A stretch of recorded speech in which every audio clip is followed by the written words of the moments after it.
আমি একটা খারাপ গল্প বলবো। সুতরাং যারা টেলিভিশনে এই প্রোগ্রামটা দেখছেন ভলিউমটা কমিয়ে রাখেন যদি আশেপাশে বাচ্চারা থাকে। এত খারাপ গল্প না, আমি একটা শব্দ বলবো, গয়ের সৌকার।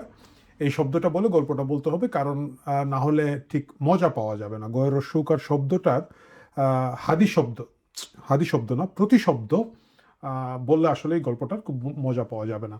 যাই হোক, গল্পটা হচ্ছে একটা বাঘ, সে অনেক কষ্ট করে শিকার টিকার করে। সে শিকার করা অবশ্যই ঝামেলা।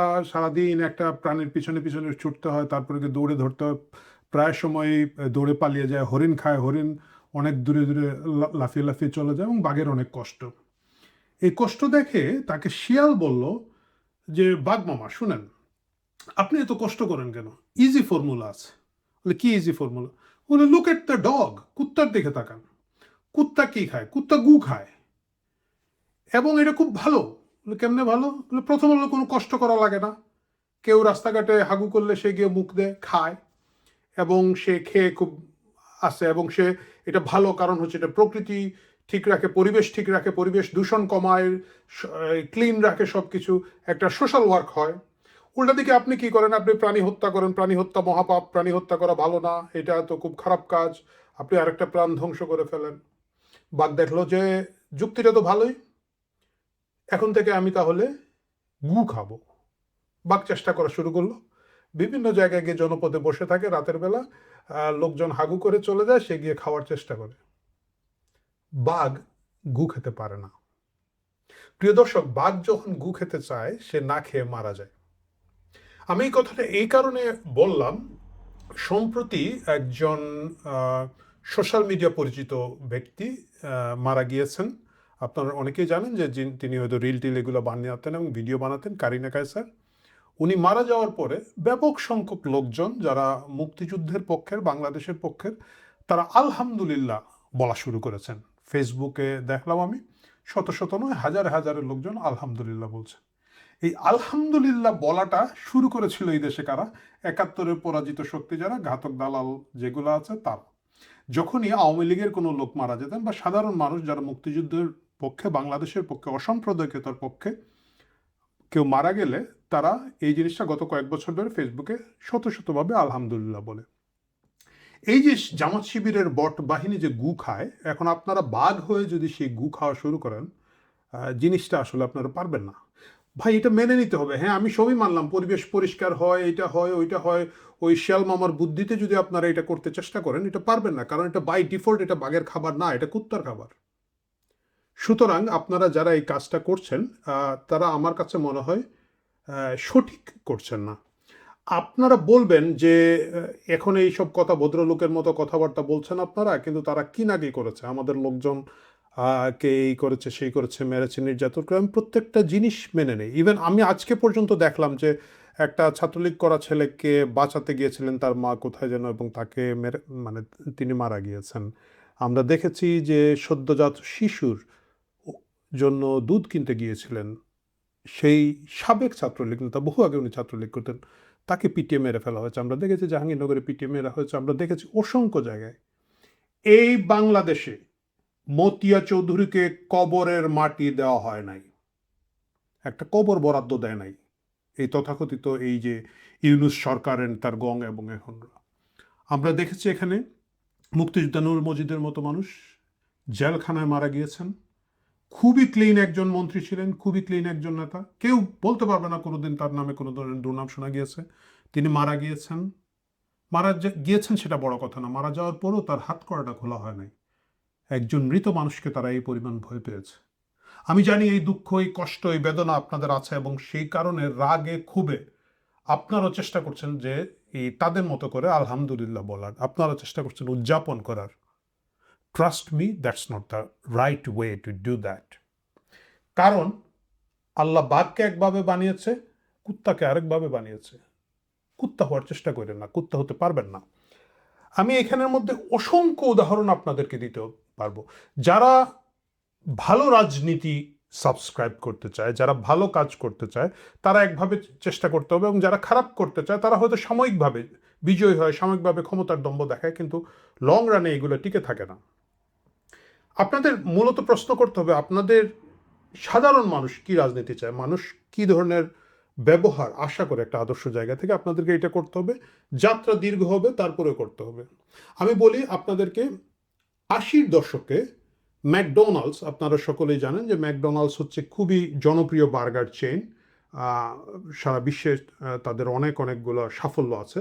তারা দেখলো যে বাকি সবাই পিৎজা বেচে, তারা পিৎজা বিক্রি করা শুরু করলো। এটার নাম ছিল ম্যাক পিৎজা।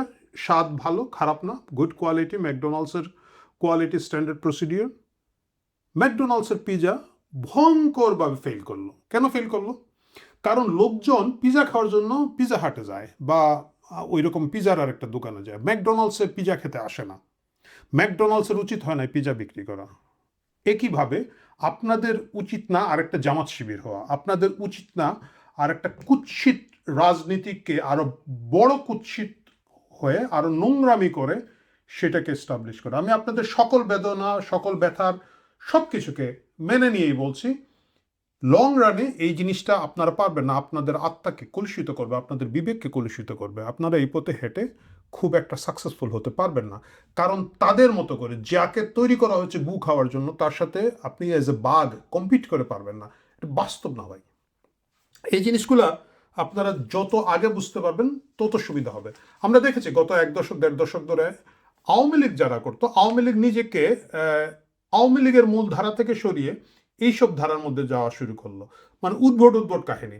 এখন জামাত শিবিরের একটা বিরাট বড় বাহিনী আছে, প্রফেশনাল কোম্পানির মতো করে করে। আমরা এখন জানি না, ব্লক জগতের সময় জানতাম যে নয়াপল্টনের কোথায় যেন ওদের একটা অফিস টফিস করে বসে তারা করতো। তো আওয়ামী লীগের লোকজন তারা চিন্তা করলো যে আমরাও একটা বট বাহিনী বানাবো। তারা একটা জিনিস বানাইছিল, ওই সিপি গ্যাং। অশ্লীল গালাগালি করা ছাড়া কতগুলো পোলা, এগুলার কোথা থেকে আনছে আমি জানি না। মানে তাদের ইমোশন আসছিল নাকি টাকা খায়া গাল দিত, দিয়ে সারা লোকজন, সাধারণ লোকজন, সাধারণ ব্লগার যারা আছেন, যারা মুক্তিযুদ্ধের পক্ষে কথা বলতেন, নিজের তাগিদে কথা বলতেন, তো সবাইকে শত্রু টত্রু বানিয়ে তারা অশ্লীল গালাগালি করতো। কারণটা কি হচ্ছে? ওই যে আপনি গু খাইতে গেছেন, আপনি তো গু খাইতে পারেন না, গু মাখায় ফেলছেন। কারণ আপনার তো খাওয়ার যোগ্যতা নেই, আপনার মাখানোর যোগ্যতা আছে। তারপরে দেখলাম এই যে জুলাই আগস্টের আন্দোলনের সময় কোত্থেকে যেন ইনফ্লুয়েন্সার কতগুলো, আবার বলতে হয়, নিয়ে আসতো, অনলাইন কন্ট্রোল করতে হবে। এটা কে? তৌহিদ আফ্রিদি। আর একটা কে ছিল? ওই যে পই ভাই, সুলাইমান সুখন আর তৌহিদ আফ্রিদি। তারপরে যতগুলো ওই যে বিভিন্ন জায়গায় নলি সুশে ব্লগার, ওই যে ফুড ব্লগার ট্লগার, এগুলার আওয়ামী লীগ ডেপ্লয় করেছে।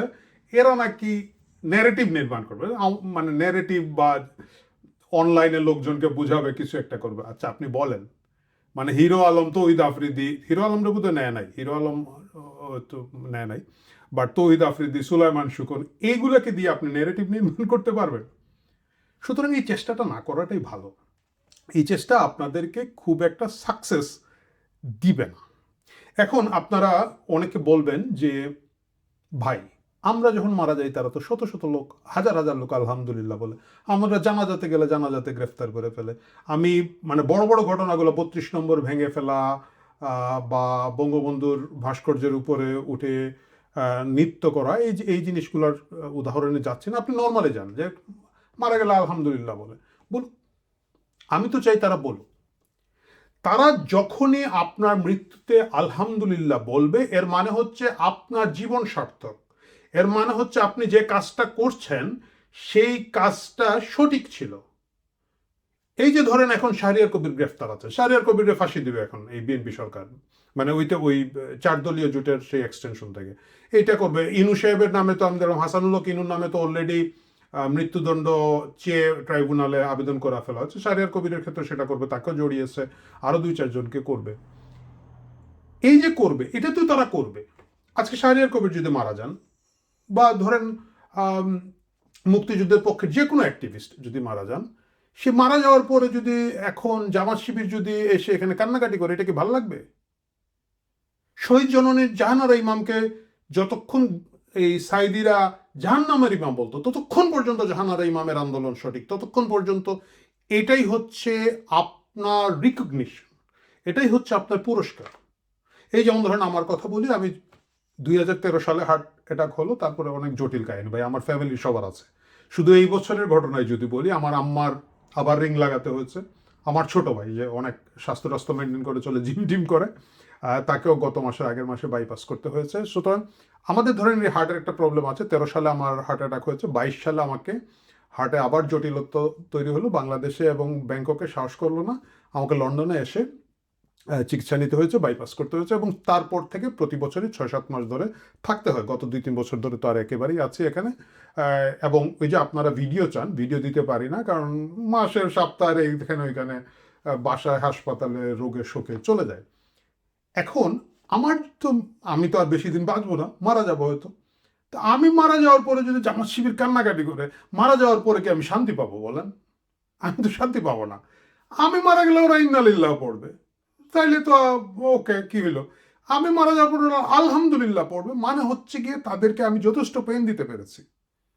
আমার অ্যাক্টিভিজম, আমার রাজনীতি, আমার কথা, আমার অ্যাকশন, আমার সব কিছু মিলিয়ে আমি এই দেশটাকে মৌলবাদীদের খপ্পর থেকে, জঙ্গিদের খপ্পর থেকে বাঁচানোর জন্য আপ্রাণ চেষ্টা করেছে। সুতরাং আমি মারা গেলে জঙ্গিরা আলহামদুলিল্লাহ বলবে, সেই বলাটাই আমার রিকগনিশন। আপনারা যদি এইভাবে চিন্তা করেন, দেখবেন যে এটাই বাস্তব, এবং এখানের মধ্যে আপনার এটা নিয়ে কোনো আফসোসের কিছু নাই। আপনারা তাদের সাথে এই জায়গায় কম্পিটিশন করেন না। আমি জানি আপনারা যদি চান, চেষ্টা করেন, তাদের চেয়ে আরো ভালোভাবে এটা করতে পারবেন হয়তো, এবং এটা হয়েছে। মানে তারা তো মনের দুঃখে, আমি দেখলাম ওই যে একজন আছে কি, ওই যে সায়ান, সায়ান আপা দেখলাম গিটার গুটার লয়ে একদম গানের পর গান এখন লাগাইছে। মানে you went to their skin, তাদের চামড়ার নিচে ঢুকে গেছেন, তারা খুব রাগ, খুব অভিমান, এই বাংলাদেশ চেয়েছিলাম বলছে। কিন্তু রুচিরও তো একটা ব্যাপার আছে, এই জায়গাগুলোতে আমার মনে হয় যে ওইভাবে চিন্তা করা উচিত না। হ্যাঁ, এখন অনেকে মারা গেলে আপনাদের হয়তো ভালো লাগে, কিন্তু সেটা আপনাদের বলা উচিত না। একটা লোক মারা গেছে, যিনি মারা গেছেন মারা গেছেন, আপনাকে আপনার স্ট্যান্ডার্ডটা হাই করে রাখতে হবে। গণভবনে গিয়ে এই কায়সার হামিদ আর কায়সার হামিদের স্ত্রী চুরি করেছে, কি করেছে? একটা ল্যাপটপ নিয়েছে। একটা ল্যাপটপের জন্য আপনারা এত ক্ষুব্ধ কেন? তারপরে কি যেন নিয়েছে, শেখ হাসিনার কাজের বুয়ার চুলের ক্লিপ নিয়ে কায়সার হামিদের স্ত্রী, উনি মাথায় দিচ্ছেন হয়তো, আমি জানি না, মানে উনি দেখিয়েছেন যে সার্ভেন্টস কোয়ার্টার থেকে উনি ক্লিপটা নিয়েছেন। এই ক্ষুব্ধতার বিপরীতে আপনারা যদি এত বেশি রিয়াকশন দেন, এটা তো দেখতে ভালো দেখায় না। আমি সকলকে বলি, এই দেশের মধ্যে বিভিন্ন ধরনের অশান্তি, অস্থিরতা আছে। এই যে একেবারে শত্রুতা, মুখামুখি, এই অবস্থান থেকে বেরিয়ে এসে যার যার রাজনীতি করুন, বেটার রাজনীতি করার চেষ্টা করুন, ভালো রাজনীতি করার চেষ্টা করুন। সাধারণ মানুষকে বোকা ভাববেন না। সাধারণ মানুষ ভালো রাজনীতিকে আশা করে, ভালো রাজনীতি করতে চায়, ভালো রাজনীতি দেখতে চায়, ভালো রাজনীতিকে পুরস্কৃত করতে চায়। নিজের স্ট্যান্ডার্ড যদি আমরা নামিয়ে ফেলি, তাহলে কিন্তু সেটা খুব ভালো কিছু হবে না। কুত্তাকে গু খাইতে দেন, বাঘ কষ্ট করে শিকার করতে হবে, শিকার করতে দেন। প্রিয় দর্শক, ভালো থাকেন।